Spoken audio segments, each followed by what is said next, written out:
name's Max Gagliardi, and this is the Talk Energy podcast. If you're watching this video, take a moment, hit the subscribe button on YouTube, or you can follow me on your favorite podcast app. You could leave a review. That would help me out. This episode's sponsored by Blockware Solutions. If you're interested in mining Bitcoin, you should check out Blockware Solutions. They've got a ton of great research. They do an awesome podcast. I recently made an appearance on their show. You should check that out. Blockware sold over 250,000 ASICs. They've hosted over 200 megawatts for their clients, and they've mined over 1,000 Bitcoin in the Blockware pool. If you're interested in learning more, you can visit blockwaresolutions.com/energy. That's blockwaresolutions.com/energy. This episode was awesome. I got to have Luke Gromen on as the guest. He's somebody that I follow closely on Twitter. I love his macro takes, and I was happy that he agreed to come on the show. Luke's the founder of Forest for the Trees, a research firm that aggregates a wide variety of macroeconomic data and sector trends for its customers. Luke has been vocal lately, warning about the looming sovereign debt crisis and the implications it will have for the global macroeconomic environment. This episode, we hear Luke's take on the current macro. We talk about the Fed raising rates and the impact that's going to have on the sovereign credit markets. We discuss energy's role in the global events that are taking place and how Europe's backed itself into a corner by taking on Russian energy supplies. And lastly, we discuss how these trends will affect currencies, real estate, and energy. Hope you enjoy the show. Luke, welcome to Talk Energy. Thanks for coming on. Thanks for me on, Max. It's great to be here. So for some of the guests, I've listened to your stuff for a while now, been following you on Twitter for the last probably year or so. I've seen some of your other podcasts, really excited to have you on. But for the people that don't know who you are, maybe just start off a little bit about yourself and your firm and what you guys do. Absolutely. So I'm the founder and president of FFTT, which stands for Forest for the Trees, which really describes what we do. We try to see the forest for the trees for our clients. And what that means in practical terms is we aggregate a large amount of publicly available data in a unique manner to try to identify developing economic bottlenecks. And so what we're looking for is basically, as some of our clients have said, that we have a PhD in dot connecting. So we're trying to put together different dots, and we're trying to find what I called economic bottlenecks, which are just areas where supply and demand are mismatched. Because in my experience, I've been in finance for 27 years, in investment research for the first roughly 20 of those years. In my experience, what I found is that the sectors that either stood to benefit from or those sectors that were hurt by these economic bottlenecks either outperformed or underperformed pretty dramatically. So a perfect example is if you own the best home builder in 2006, 2007, 2008, you only lost, say, 90% of your money instead of all of your money for the worst home builders, versus understanding what was happening in from a sector standpoint meant, hey, you shouldn't own any home builders. And so what we really try to do is aggregate these data points in a way where we're identifying these developing economic bottlenecks for different sectors, different themes, and really building those dots in a way that build up a macro picture for our clients. That's great. I love the macro stuff. It's always really interesting to me. I know guys, I've had people on too that they're more like these micro. They want to pick companies or pick stocks, but to me, it's hard, like you said, picking the best home builder in a time when you shouldn't be owning any.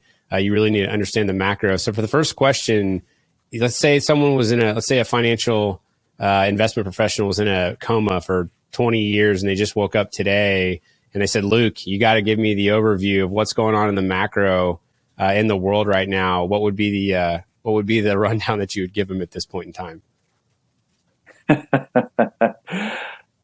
I think right now is probably the scariest macro setup I've seen in my 27 years in finance. Due to a combination of factors, you've got an unprecedentedly high level of sovereign debt, particularly centered in the Western developed markets. And so I guess if you back up a little bit, you go back to 2000, we had an equity bubble. It popped. Policymakers decided to kick the problem upstairs effectively by creating a housing bubble to paper over the lost demand from the equity bubble. The housing bubble popped. Policymakers made the decision to effectively kick that problem upstairs, paper over it, the lost demand from the housing bubble, by creating a sovereign debt bubble. And a sovereign debt bubble basically backstopping everything. for lack of a better word. And so now we have this first bursting global sovereign debt bubble in, I would say, 100 years, centered in the West. It's something we've seen bursting global sovereign debt bubbles in emerging markets for a number of different times over the last 40 years, but no one's seen it in the developed markets in probably since the immediate aftermath of, I would argue, World War I. So Right. we've got this unprecedented global sovereign debt bubble centered in the West.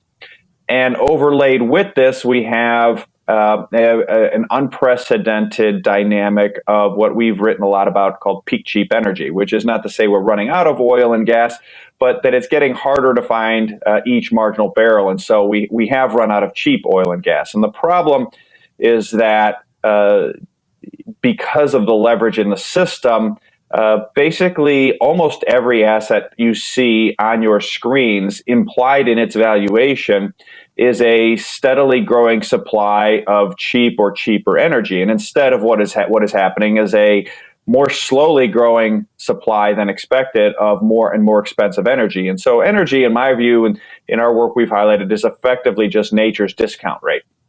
It's the discount rate you can't get around. And so in the presence of this global sovereign debt bubble, peak cheap energy is very problematic, particularly when in the U.S. in particular, policymakers have let the system evolve in a manner that has left the U.S. government and the U.S. economy very dependent for marginal consumption and marginal GDP and marginal tax receipts on rising asset prices. And so we're in this very, like I said, I think it's the scariest macro setup in 27 years, because there's nowhere else to kick the bubble upstairs to, right? Unless the Martians come down and start printing Martian bucks. There's nowhere else to kick a sovereign debt bubble up to except the currency. They need, historically, when emerging markets get into this problem, they generally print money. I'll put it this way: there's Reinhardt and Rogoff's work on sovereign debt crises show that over the last 220 years, any country that has gotten to 130% debt to GDP, 98% of those countries have defaulted on their sovereign debt. And so in this business, in investing, 98% shots don't come around very much. The one that has not had problems or that has not defaulted yet has been Japan. And of course, we're seeing strains there at the JGB market, the Bank of Japan struggling to keep the cap on JGB yields. But critically, the point is that most of the time these defaults have taken place, they've taken place by virtue of a period of sustained high inflation. So we're in this sort of unique period of time where you've got upward inflationary pressure on energy prices to start due to peak cheap energy. You've got an unsustainable sovereign debt level. And then you layer on top of all of this breakdown of globalization that has taken place over the last 35 to 40 years, putting likely over time sustained upward pressure on inflation. There's also greater tensions between the U.S. and China, U.S. and Russia. Obviously, the U.S., again, policymakers have allowed the system to evolve such that U.S. supply chains have been allowed to stretch back to China, a country that may or may not have our best interests at heart all the time. And so when you layer all of these together, it mixes into a very potentially toxic macroeconomic environment with a lot of volatility, which I think we're starting to see, and very, very tricky to try to trade. Yeah, it is very tricky. And I'm not, I've been in the professional world for about 12 years out of school, my mid 30s now. And so it definitely feels like, just from my time frame, unlike anything I've kind of lived through, the closest thing I can remember was really when I was getting out of school around 2008, 2009. Just the eeriness that it felt then, and just talking to people in different industries and how they felt, and them saying, hey, we've never seen anything like this before. I'm also now hearing people saying, like you said at the beginning of this, I've never seen anything like this before. There's some parallels, obviously some differences. And I didn't plan to talk about housing and some of those things, but some of the other asset classes, but I may get into that here in a minute. But what are the closest proxies? I mean, if you look at like I follow your work, and Lynn Alden, she's talked about how maybe the 40s, you look at the 70s with high inflation, but you mentioned World War One. And for people that don't know, Europe really took out a lot of debt. There was a lot of sovereign debt there to fund that war across the board. A lot of people did. And then, in the 40s, we had World War II, and there was a lot of groups that, countries that went out and spent more than they had there. If you had to look at historical precedents around this, and you did a little bit of history in that intro, but just kind of what would you compare this to? What's our closest analog that we have on this backdrop? That's one of the tricky things about this setup is that there's no one era that you can point back and say, okay, that's the era. And so what you have to do, in my view, and what I spend a lot of time doing is taking the parts of today that look like parts of yesterday, but being careful not to just being careful to highlight the differences. So for example, you go back to the 1970s when we last had sustained high inflation in the U.S. There are elements of that I think are very similar. However, the U.S. demographics were much younger. The U.S. was a much less financialized economy. The U.S. debt to GDP was 25 to 30%, not 125% like it is today. U.S. deficits as a percent of GDP were 1.5 to 2.5%, not 6 to 7% or 12% where they came into the year at. So the ability for the U.S.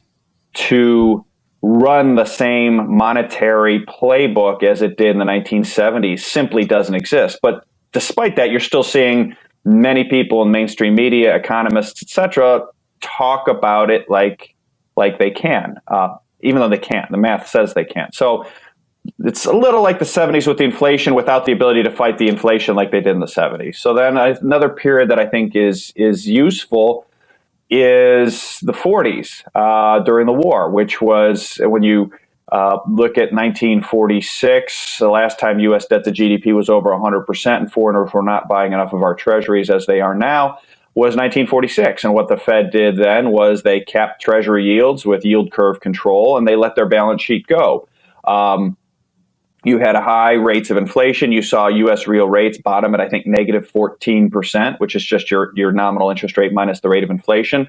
And you saw U.S. debt to GDP shrink from 110% in 1945 or 46 to roughly 55% by 1951. So over 5 years, you saw a massive delevering as a percent of GDP from which the Fed could then normalize policy. Now, today, again, you had some secular drivers to GDP growth that don't exist today. So, for example, basically the United States was the only nation in the world left standing in 1946. So we were the world's biggest oil producer. Saudi really had not been fully ramped up at that point. So you had some of these secular drivers where the U.S. was basically rebuilding the world. U.S. factories, U.S. labor was rebuilding the world. So even with that secular real GDP growth, we still had to let inflation run 14% at the most, or call it 12% or 16%, I guess, when is it, give or take. But real rates had to go to negative 14% to delever that much. So similarly, the debt markets were still controlled by the Fed. They were smaller, less financialized. So the ability for the U.S. to be able to run negative real rates of that magnitude for 5 to 6 years simply doesn't exist. Capital flows were not free. There were not free capital flows then like they are now, where the U.S. said, hey, we're going to run negative 14% real rates for the next 5 years. You would have the bond market would revolt and capital would flow into assets that would protect it from that type of real devaluation, and you'd maybe create more problems than you solved. So again, there are similarities with the 40s, but not a lot. You go back to the post-World War II dynamic, post-World War I dynamic. Too much sovereign debt in the West, similar, can't be repaid back in anything resembling real terms, similar.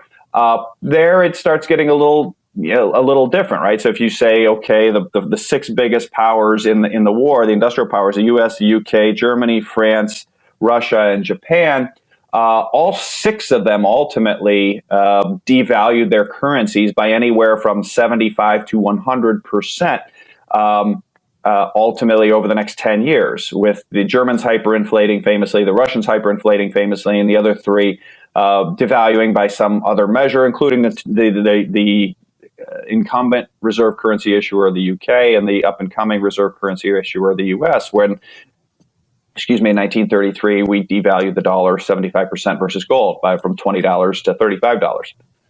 So but there too, again, the U.S. is a much different economy, the West different economies. So there are analogs there. The political situation, particularly in Germany, when people talk about the hyperinflation there, as divisive as the U.S. political environment has become over the last 5 to 10, 15 years, it still doesn't hold a candle to the political situation in Germany and elsewhere in Europe after the war. We're just nowhere near that severe. So again, there's some similarities and differences.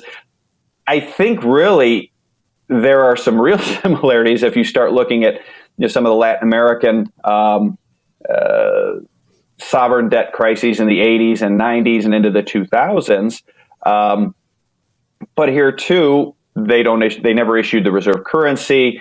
Little bit different traditions in terms of some of the levels of corruption, et cetera, vis-a-vis some places. So there's a lot of different things that are kind of similar, but there are, in almost every case, really important caveats that are different. And so you can't make simply a blanket statement, look at something as sort of the North Star to what's going to happen, but it's more trying to overlay these different scenarios, seeing where they're similar, and then trying to make adjustment, make allowance for how they're different. And that is really very much an art, not a science. And so it's tricky. Now, I think critically and really importantly, this ties back to the beginning, none of these worked out sort of a happy ending, at least for bondholders on a real basis, right? It's I like to say, there's a great saying, it's, what's normal for the spider is chaos for the fly. So if you're a bondholder, you got paid usually every dime you were owed. It just, the dimes got devalued significantly against real things. There was secular inflation, very high inflation in some cases, in almost every one of these instances. And so there are some important themes. But even within this, you look back, there's a chart that I've used multiple times from my friend Dan Oliver at Mermacan Capital, I think is super instructive, and it shows the price of gold in German Reichsmarks as the Reichsmark was hyperinflating after World War I. And everyone's sort of at least tangentially familiar with some of this story, I think, in economics. Gold went from basically 0 to 1 trillion marks, right? So the currency basically disappeared, collapsed against gold. But even then, 4 or 5 or 6 different times when you look at the monthly moves, there were counter moves where if you were levered long gold in Weimar Germany, as the currency was being hyperinflated to 0, you lost all of your money, right? Because there were Powell pivots, effectively. There were people in Weimar Germany multiple times over the span of years selling gold to buy Reichsmarks. Oh, they're going to move to austerity. They're going to tighten. They're going to renegotiate the reparations down, and it's going to make the situation more sustainable. So I think there too, again, I don't think the U.S. is going to hyperinflate, but my point is that the extremes inform the means. And so there's 2 points. These are very political processes. Once you get into a sovereign debt bubble that starts bursting, very political. And because they're very political, they are going to be very volatile in terms of, we've seen it year to date, right? The Fed's going to tighten. They're going to run the Volcker playbook. They're going to fight inflation. Does look like they are succeeding in fighting some inflation. They've also succeeded in driving U.S. stock market down and U.S. bonds down at the same time by the most in 50 years. They're starting to create problems in mortgage bond markets, illiquidity issues in the Treasury market. So again, there's I think 2 common threads for the average investor. Number one, the end game of these things tend to end with a sustained period of very high rates of inflation, significantly negative, elevated rates of inflation, and significantly negative real interest rates, number one. And number two, that they're very political, and therefore very volatile processes. And it doesn't make a lot of sense for the average investor to borrow a bunch of money and play for the end game. And I think we've just watched that happen in real time in crypto, right? I like Bitcoin. I like Bitcoin a lot.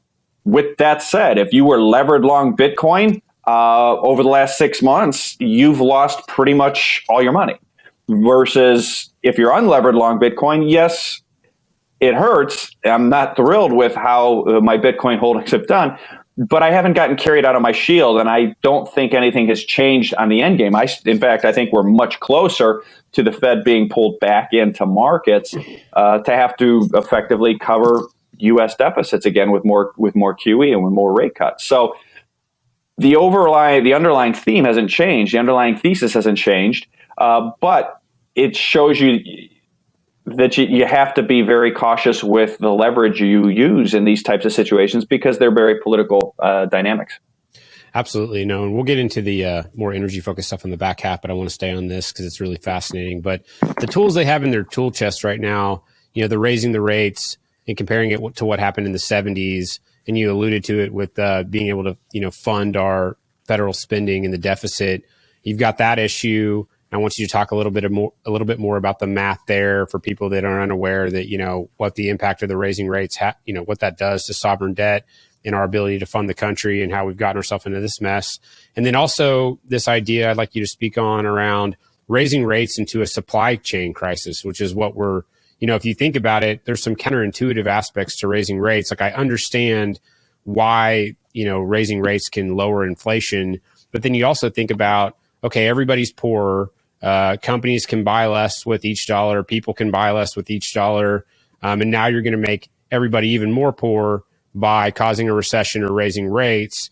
And then you're going to make it harder for companies to borrow money. You're going to make companies theoretically less solvent by raising rates, but they're already struggling with supply chains today, and you're making it harder for them to operate. So just thoughts around, the mess that this can cause that's different. Like you mentioned, the debt's higher now and what we need to do on the fiscal side. And then also kind of the supply chain aspect to raising rates, maybe some unintended consequences there. Yeah, so I think really two questions there. The first, in terms of the fiscal side,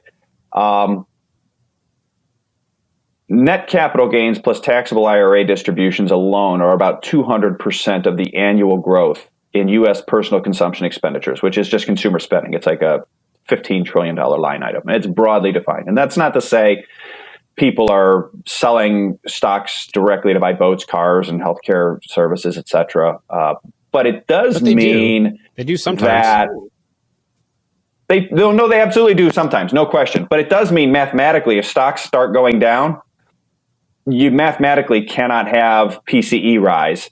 And therefore, it's very difficult because PCE is 2/3 of GDP. It becomes very difficult for GDP to rise. And if GDP doesn't rise with debt to GDP at 125%, you start shrinking the denominator when your debt to GDP is over 100%.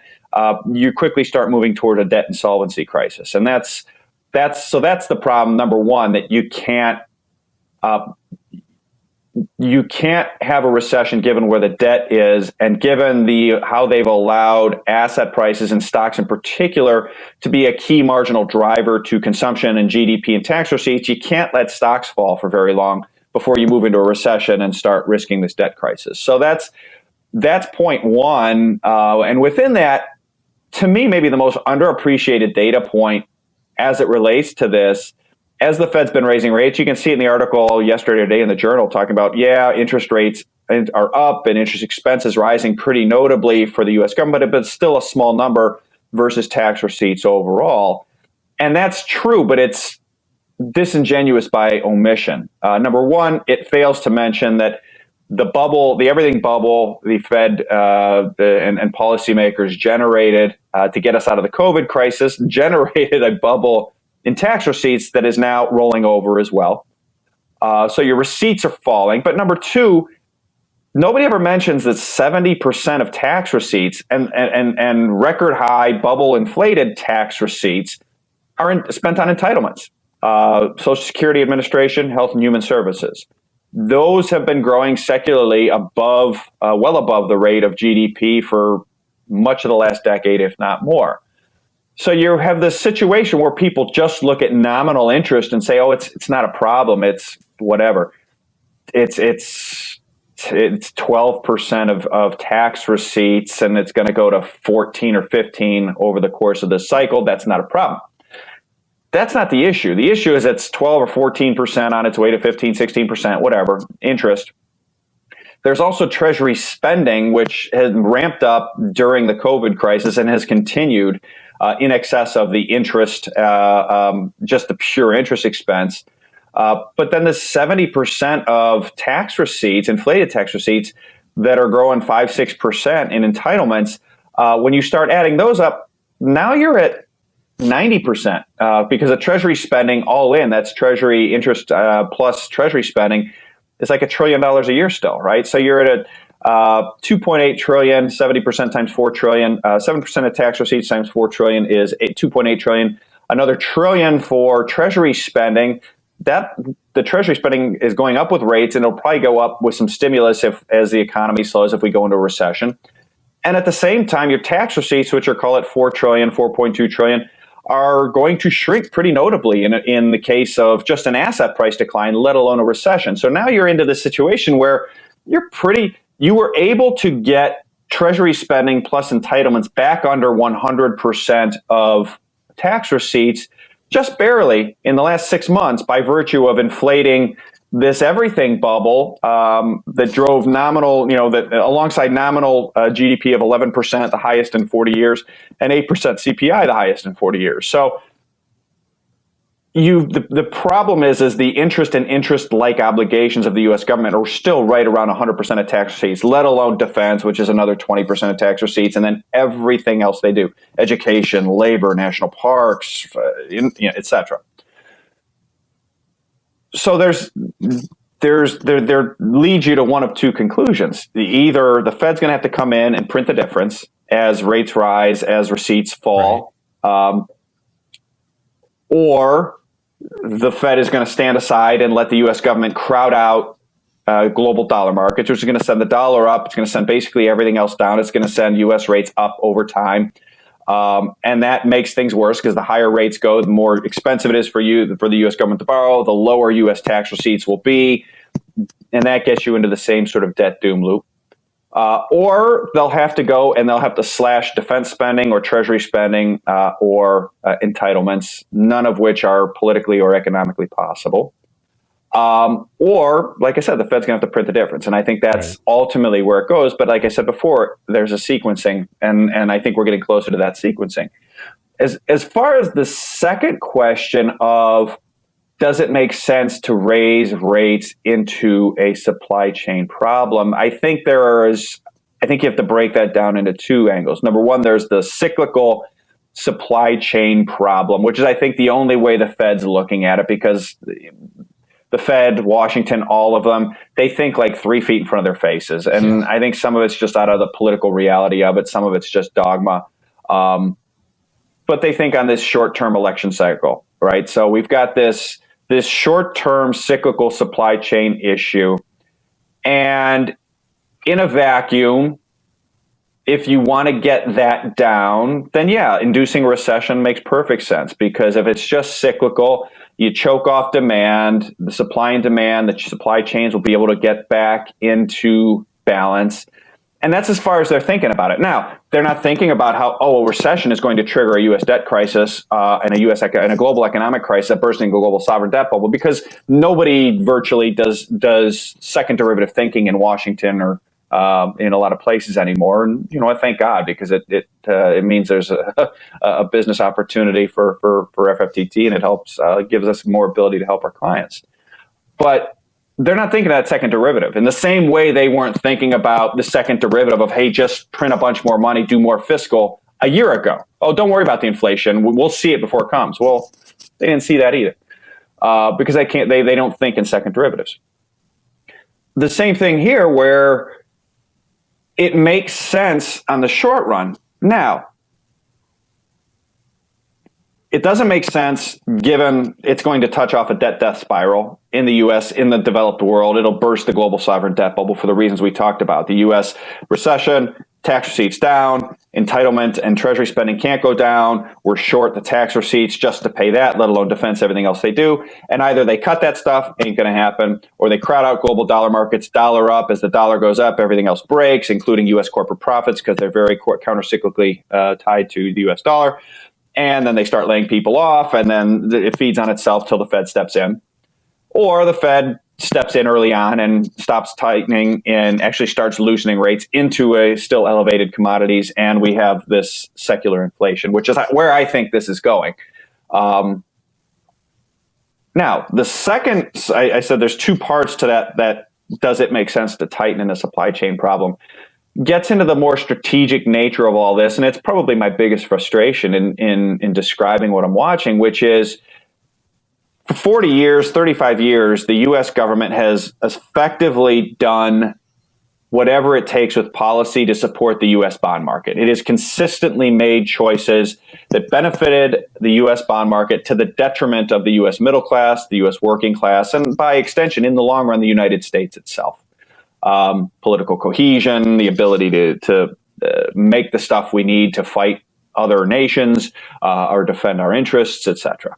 And we're seeing that, by the way, in the supply chain problems right now. We saw it with COVID. It's, hey, we need masks for COVID. Oops, China makes them all. That's right. Just the natural outcome, the second or third derivative of let's implement policy based on what's good for the bond market is good for America, and screw the working class, screw the middle class, screw U.S. manufacturing, all of those things they did. So while it makes sense to choke off demand to fight supply chain problems in the short run, if all you're focused on is the bond market, it makes no sense for America, for the American middle class, American working class, for U.S. national security, to choke off demand to fight the supply chain problem, because what you need is a supply chain problem to spur the investment to begin to reshore things and deal with all these issues to respur the demand, right? So you need this inflation, you need these supply chain problems, and then you need to stand back and let bondholders lose as the inflation picks up, and let domestic industry, broadly defined, invest to rectify those supply chains. And the problem is this is a multi-years process, and it means you have to commit to, as the Fed and as U.S. policymakers, saying, listen, industrialists in America, capital markets, entrepreneurs in America, we are going to let inflation run hot for the next 5 years. We're going to let the dollar get very weak for 5 years. We're not going to change that. And our goal in doing that is so that you reinvest in domestic supply chains. So by the end of this, we will not be dependent on China like we were in the COVID crisis. We will not be dependent on China to make critical components into the U.S. defense supply chains, like the Defense Department was warning about in 2018 and warned again in 2021 when Biden took office. So there's this chronic short-termism that is preventing this from happening. And I think it ultimately comes down to everyone in office says, hey, whatever's good for the bond market's good for America, even though it's demonstrably not good for America anymore. When you see the stuff you've seen with our inability to source without China, the pain the middle and working classes have taken, the political divisiveness that has driven. So short term, yeah, it makes sense if you just want to look at it as a very simple-minded way, first derivative way. Yeah, choke off demand, it'll be fine. If you start thinking about things as someone with a strategic point of view, from a national security point of view, it makes zero sense to choke off demand to fight inflation. You want that inflation. You need that inflation. Part of the problem, though, is they let the debt get so high and get too far gone that you really can't say, hey, we're going to let inflation run hot for 5 years so that you reinvest in America, because the bond market will revolt. It won't revolt linearly over those 5 years. The bond market will revolt in a month. and the Fed's going to have to come in and do yield curve control, and the currency will get reset way lower. Then you'll have an inflation spike. Ultimately, I think this is where this is all going, but that's the reason they're not doing it, I think. So I apologize for being so long-winded, but I think there's some important nuance between short-term, it makes sense, as long as you just look at it like that. But when you start thinking about the second derivatives of, a recession is really not a policy option, it's a policy mistake.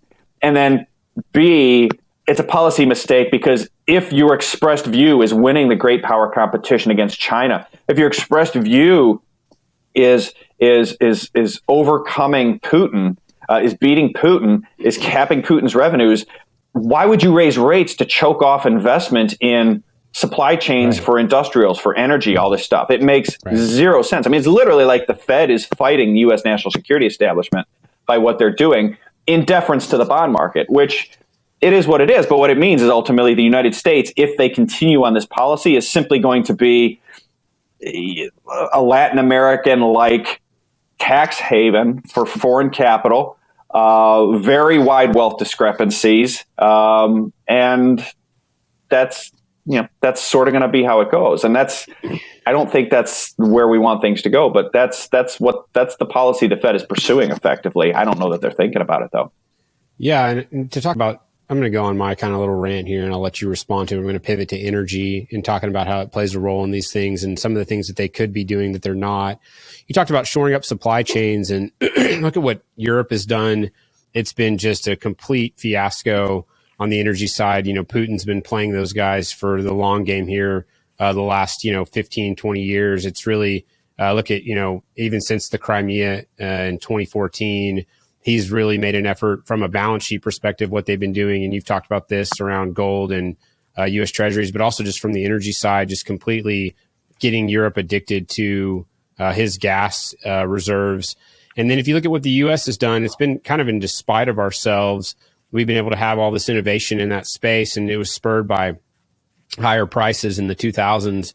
And then we were able to, innovate and create in hydraulic fracturing, horizontal drilling. And it was a huge deflationary force over the last 10, 15 years. And there are things today that I think that they could be doing. And then we'll talk about why they're not. But, it's almost like we're doubling down on China. You see this administration, and it's like we need to, spend another hundreds of billions of dollars to do, these renewables and these kind of green initiatives, which are exclusively sourced from China. And it's like, well, wait a second, if we shut down nuclear plants and we stop drilling for oil and then we get everything we need from China, it's like we just went through this with COVID. And now they're just saying we just need to get more stuff from China to make ourselves more secure.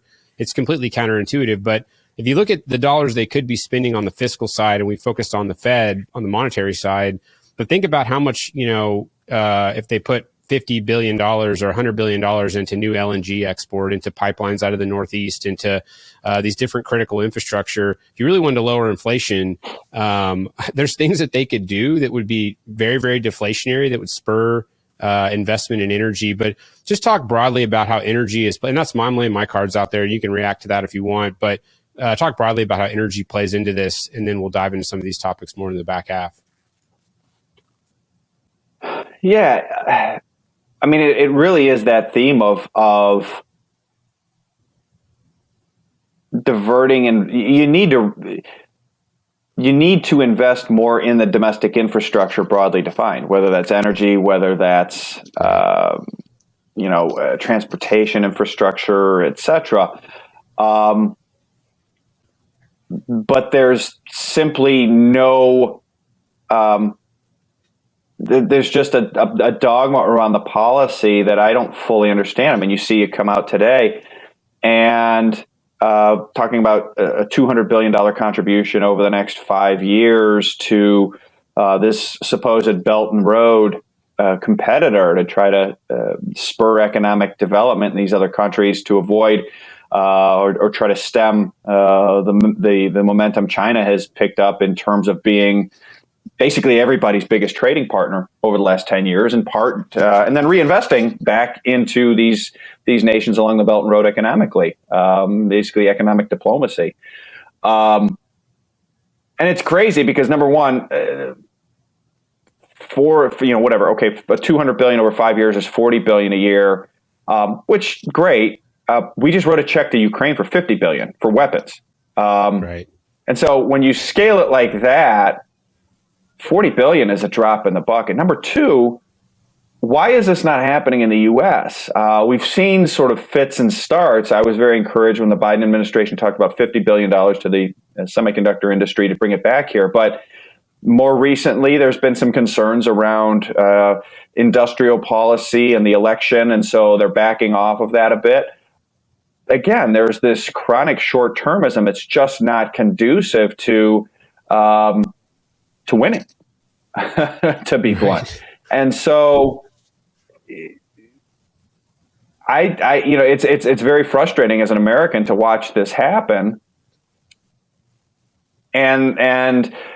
But there's still this dogma around industrial policy. They say they want to win, but then they do things to lose. So I don't know how exactly to interpret that. I don't want to ascribe motive to it because I just don't know.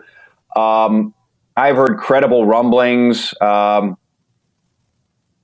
that at least the front people for this administration and parts of the last administration were lightweights, is putting it mildly. And so when you have lightweights making policy, seeing others around the world, not thinking strategically, this is sort of what we get. So, I don't know why that's happening. I don't know why all those things, but I just keep looking at this dichotomy between what needs to happen and what is happening, what they say they want to have happen, and then they do the exact opposite.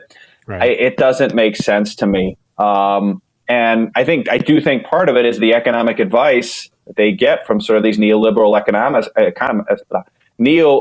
economists is, do whatever it takes to protect the bond market. You have to protect the bond market. Well, to be blunt, they didn't give a crap about the bond market during World War II. They pinned the bond market, and they printed the money, and they let inflation go. And of course, they rationed goods, so that helped contain some of the inflation. But the point is if it's as much of an emergency as they're telling us it is, you can't tell me in the next breath that we have to preserve the bond market. If it's a real emergency, whether it's a climate emergency, whether it's a domestic investment emergency, whether it's a pandemic emergency, whether it's a geopolitical emergency with Russia or China, you can't tell me it's any of these things are an emergency and then act like the bond market is still in charge. If it's a real emergency, nobody gives a shit about the bond market. Nobody's going to care. Inflate it away, do what you got to do, make the investment. But until these policymakers are willing to say, all right, we don't care about the bond market. And quite frankly, it was sort of encouraging to me early last year when Biden comes in and says, okay, we're going to do another fiscal stimulus and we're going to invest in semiconductors domestically, and we're going to do whatever it takes. It's kind of like, oh wow, that's actually, maybe we're in the right move. And then that morphed into here, let's give everybody some money so they can speculate in the stock market, and we'll start doing a little bit around the edges in some of the domestic infrastructure. No, we're going to choke off oil and gas. That didn't make sense. So it's a little bit ranty, but Yeah. What I was going to say is that there's some things, and I got a few more topics here on the oil and energy side, but some of the things like raising rates, like you're saying, you're focused on the bond market. It's look at the major constraints in oil production. And there's a lot of them right now in the US, but it's these oilfield services companies, they're not strong balance sheet companies. These are companies that are often month to month trying to pay their expenses, trying to buy steel, trying to buy pipe, trying to get workers in to get to work on these wells. When things go bad, they go bust. They're like skeleton companies.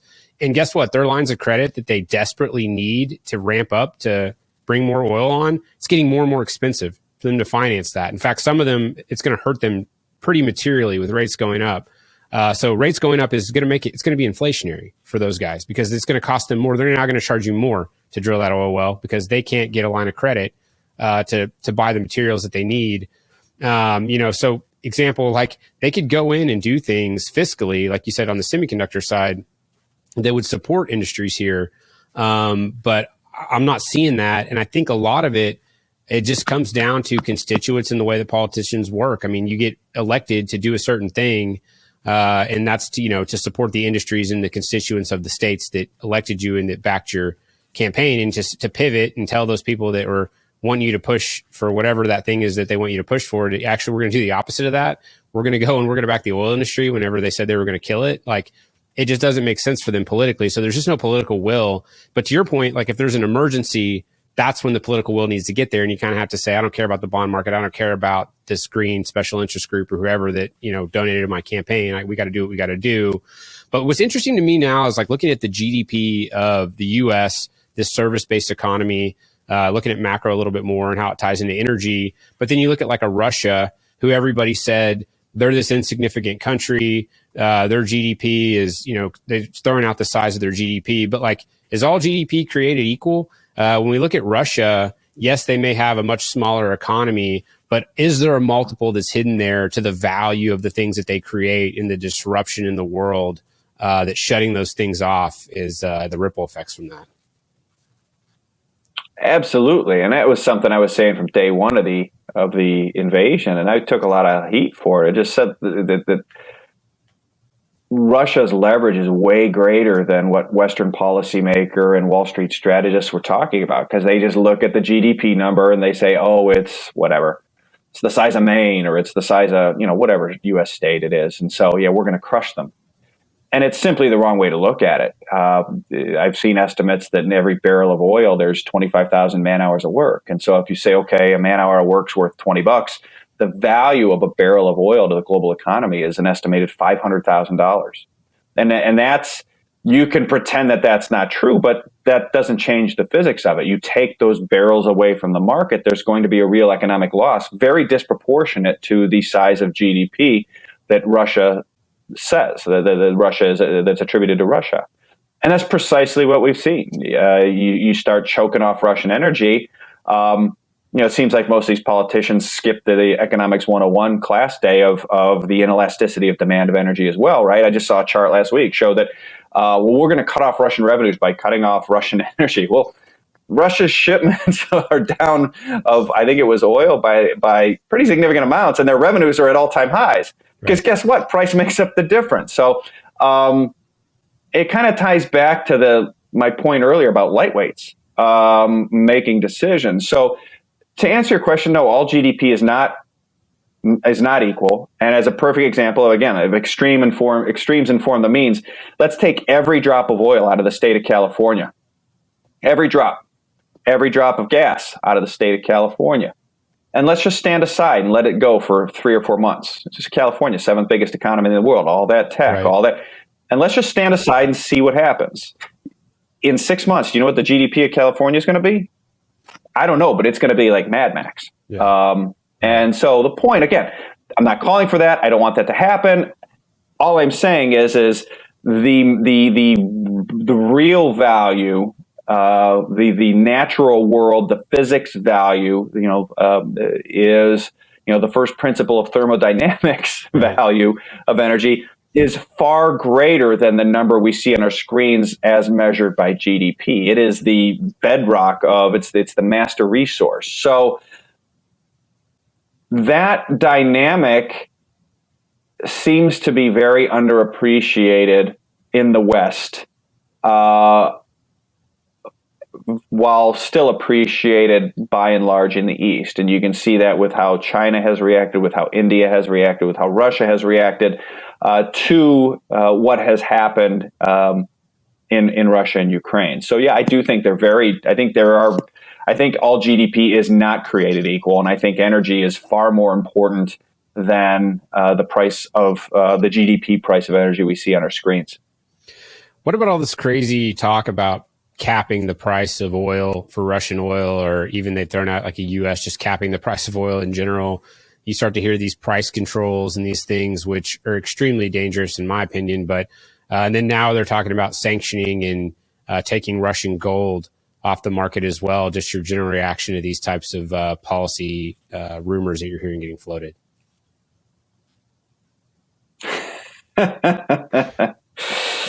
That's both a nervous laugh and my actual reaction to when I heard these policies. And I tie it back to sort of lightweights.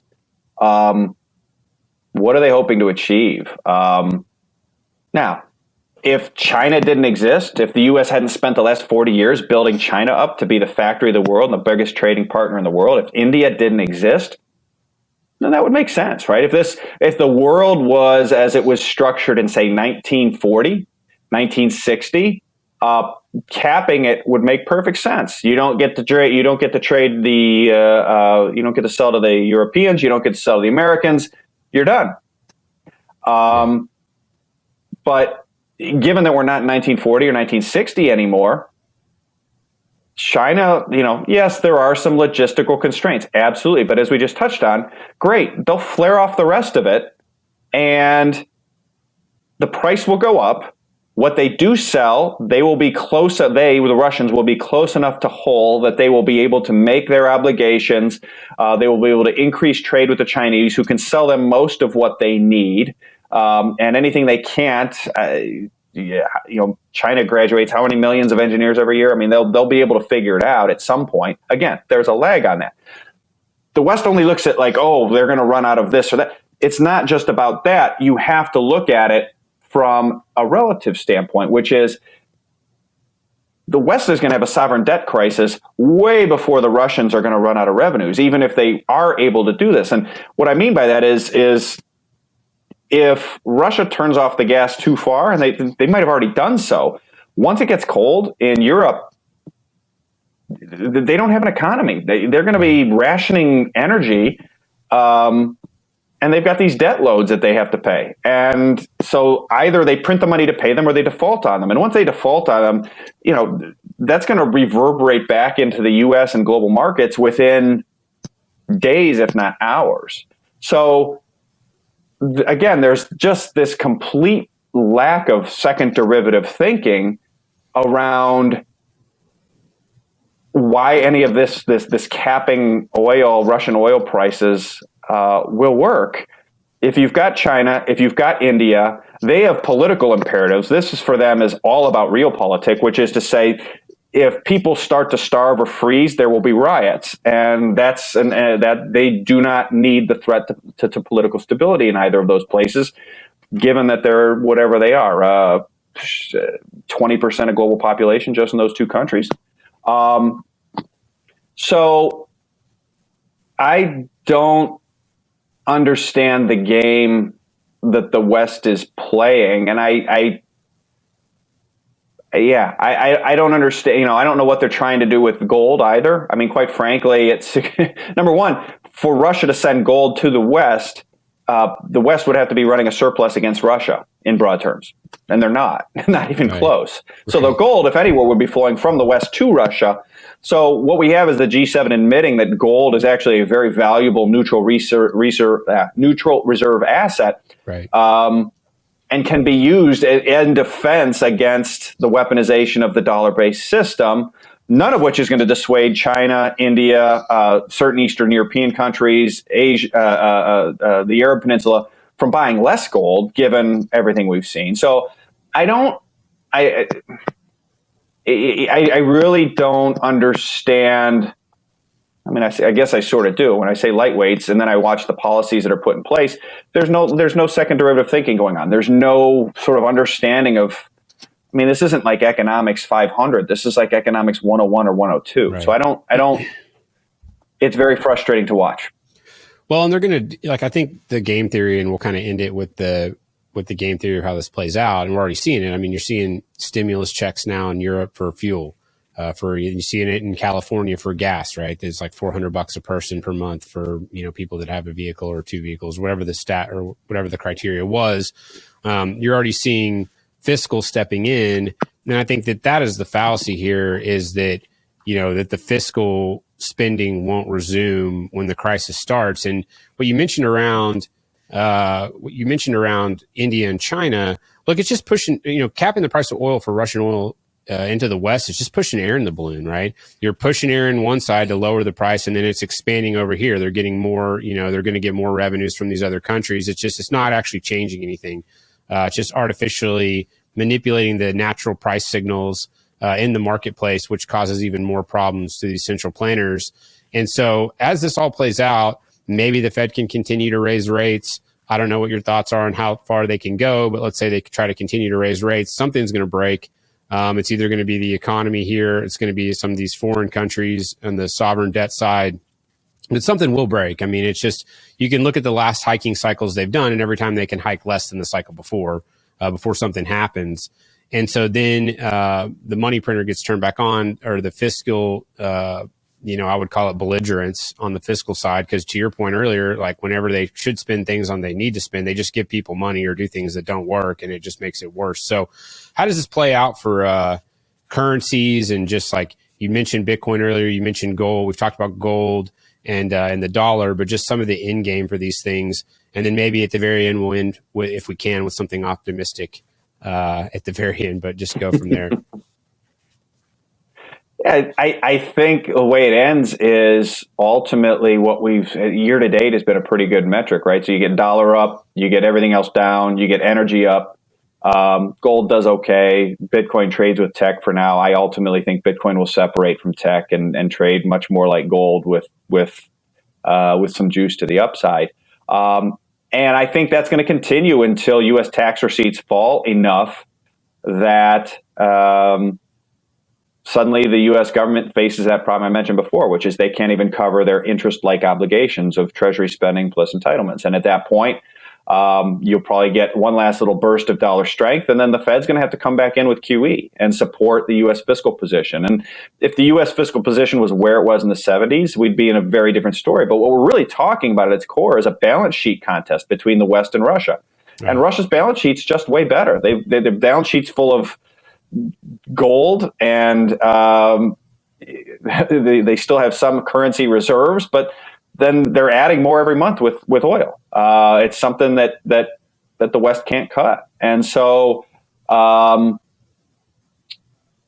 think ultimately the way this ends, probably in the next 3 months, at least the next step of it is Western central banks, and in particular the Fed, ECB, have to effectively, Fed's got to return to, they've got to stop raising, they start cutting, and then they probably get back to QE as a result of some disruption in a bond market that they do not want to see a disruption in. And I think that's probably either the mortgage market or the Treasury market. And the last two Fridays ago, the mortgage market went no bid for a period of time on that inflation print. So you're already seeing some disruptions there. Some of the liquidity metrics of the Treasury market have been suboptimal for the last several weeks. So you're seeing the symptoms of the Fed being forced to resort to this in still elevated inflation. I think they'd love to get oil down a bit. You're seeing Biden go to Saudi in a couple of weeks to go talk to the Saudis. Does he come back with, peace in the equivalent of Chamberlain's peace in our time from Germany in 37 or whatever it was, and say, look, I got lower oil prices, they're going to pump more. Maybe we get oil down for a little bit, and then that gives the Fed the political cover to say, okay, we won against inflation, and that'll of course be the equivalent of Bush's mission accomplished banner in 02 or 03 in Iraq.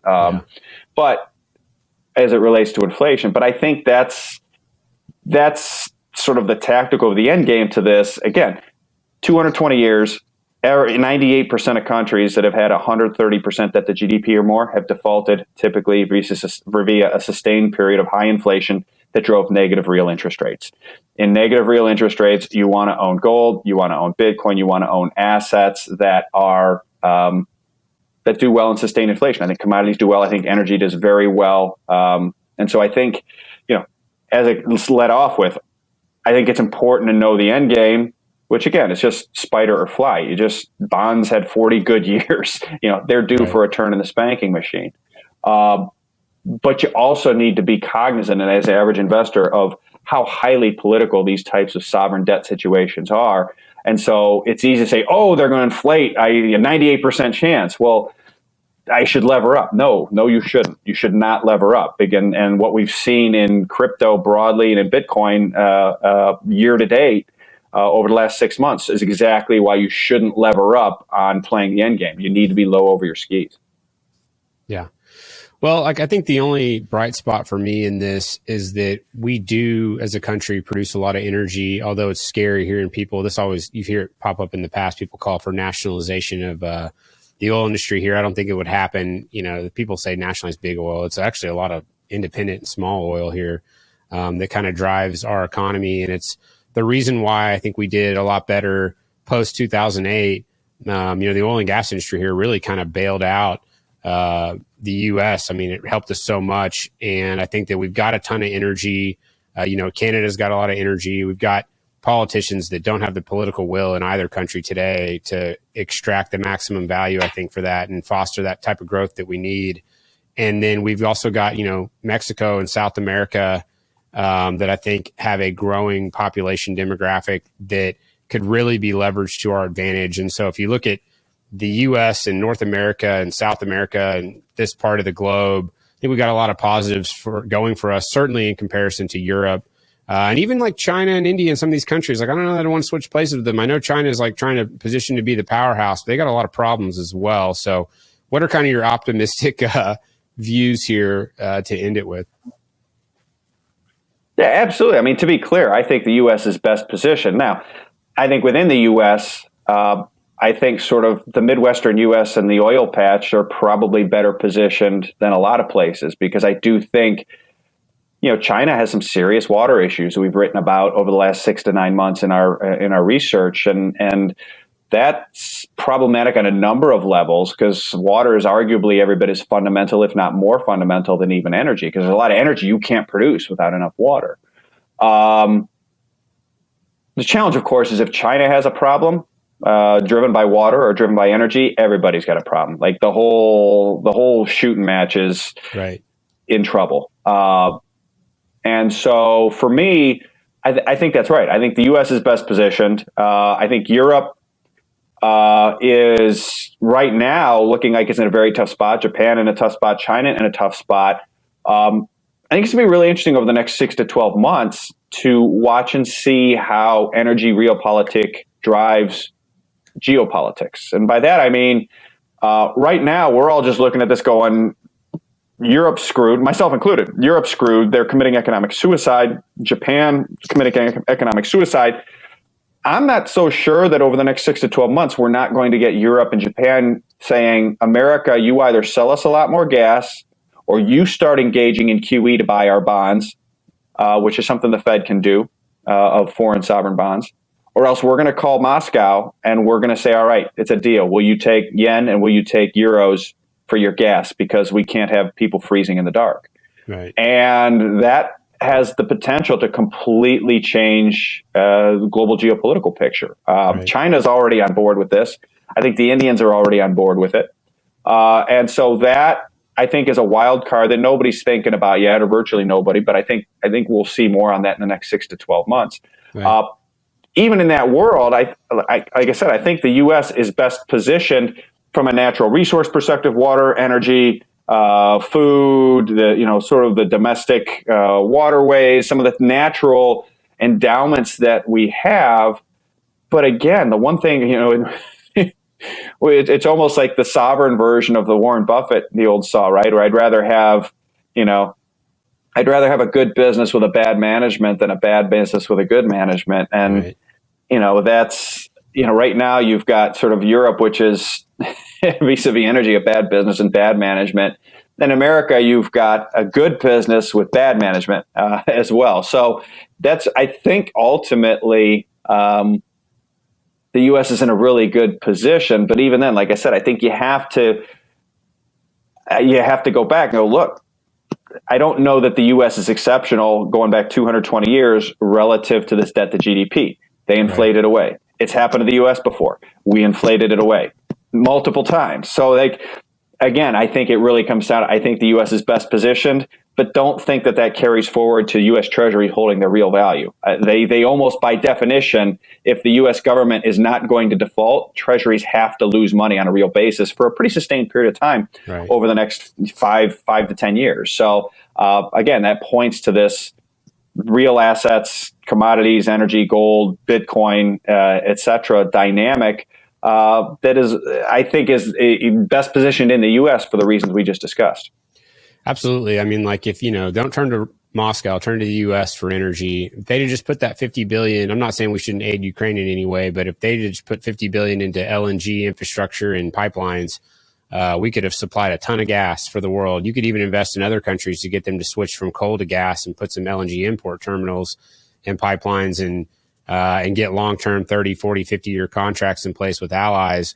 And they could reduce a ton of emissions globally, more than EVs and all these other renewable initiatives. And they could also tie us into getting them addicted to our gas, not Putin's, and would strengthen our ties with. The gas is there. Yeah, exactly. So the gas is there. We have it. We have hundreds of years, if not more, in the U.S. To supply a ton for the world. Bonus question: if you got a few minutes, I know we hit an hour, but I just wanted to ask you real quick. You got time for one more? Sure, absolutely. Okay, so I'm interested in housing. I'm interested in real estate. I do real estate investing. We do a lot of different things, but just your take on housing market, real estate broadly in the U.S. If you have one, people try to compare it to 2008. I personally don't think it looks the same, but just your thoughts around housing and real estate, if you have any. Yeah, I don't. So the short answer is I think in the short run it's probably getting softer, of course, with rates doing what they're doing. I think there are a couple of secular drivers to housing that are different than '08, very different to '08. Number one, just the millennials being the age they are and the stage of life, and they're doing a lot of the same things that their parents were doing, moving out to the suburbs, having families, looking for houses, etc. Right. Obviously, what's happened with home prices first and now rates is very unhelpful for them in terms of buying that. A wild card this time in the housing market that I think is greatly underappreciated is that the baby boom generation has, last year the Wall Street Journal said it was $35 trillion in net assets. I want to say it's like 70 trillion gross. And ultimately, those assets are there because of a unique historical combination of productivity, technology, policy, where because of what I mentioned before, policymakers kept bailing out asset markets because they needed them to be able to afford to drive the consumption and GDP and tax receipts. So the boomers have this $35 trillion net worth, and even if we say it's only 27 now after the last 12 months, it's still a lot of money. The other thing boomers have is they're long money and they're short time. And obviously, just by nature of their lifespan, they're getting up there in age. COVID, I think, has introduced to the boomers a very much oh gosh, spend it now, devil may care attitude for those that have money to, hey, let's go out and enjoy it now. We just spent 2 years in lockdown. Right.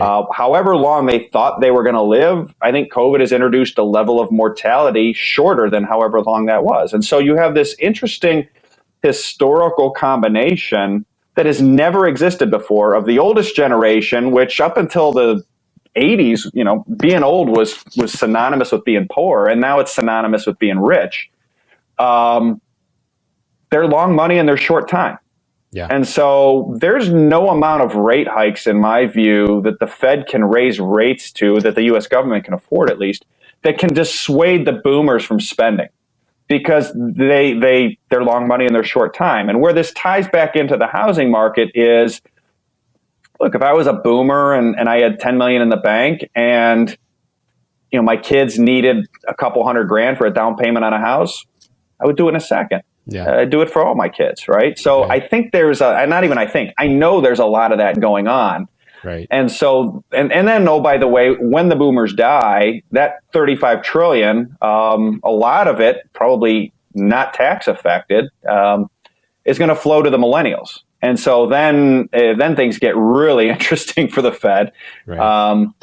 So I think there's this pile of capital there that is interacting in housing markets in a way that we've never seen before. So I do think the housing market will slow. I don't think it'll slow as many people say it will. The wild card then is if the Fed makes a policy mistake where the stock market crashes. Right. If the Fed crashes the stock market down another 20% from here, all bets are off. I think the housing market will screech to a halt, because at that point the boomers go, oh God, I don't want to run out of money. Sorry, kids, wait till the market comes back. And so that's the wild card in that scenario. I've seen, just anecdotally, what we've done different things. I've got a real estate investment firm that we founded a few years ago. And we did a lot of residential stuff and then kind of exited it last year just because the prices had gone up so much. It was just like, this is crazy. And it's just a lot of work and not very fun. So we still see that being strong. And I'm in Oklahoma, which I think is getting a huge wealth effect, and Texas from the higher oil and gas prices. You're just seeing so much wealth flowing into those Midwestern states that have oil and gas production. But then the other thing we've focused on is kind of these short-term vacation rental destination spots that people can drive to. And there's one down in the southern part of the state called Broken Bow that we really like. And what we found is that a lot of the buyers are these boomers with a lot of cash that they just don't want it in the stock market right now because they're spooked.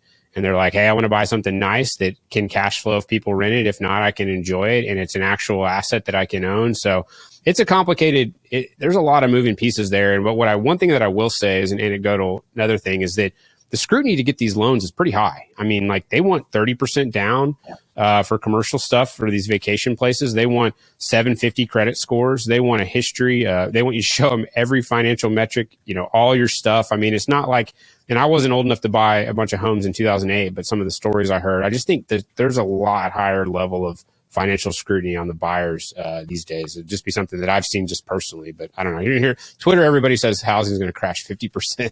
I just don't see it in the markets that I'm looking at.